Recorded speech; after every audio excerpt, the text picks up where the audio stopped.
Taurus বেটা কিরে শাহাদাত ভাইয়া কই ভাইয়া কে বেটা ওই বেটা কই তুই ওই কি রে বাইরে দিয়ে কোনো আলাপ পাইতাছি না ডরে কি পানিতে বইরা গেল নি নীরব ভাই কই আপনি এই যে আমি আয়া পড়ছি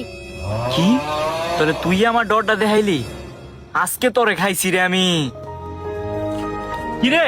শাহাদাত কই গেছিলি তুই আরে ভাই একটু চাপ দিছিল লেগে অনেক গেছিলাম কি তোমার চাপ দিছিল আমার বিলে আমার লগে মেও বুঝবা বিষয়টা আরে আমি থাকতে আপনি ডলান আমার পিছে পিছে আয় কি রে হালা এমন করে কে হালার কি ভূতে মুতে ধরলো নি কলা গাছ পুরো ধরে লাইতে গেছে তুই কলা বাগানি রাখি এই হোগার বলা কলা ঢুকাই দিমো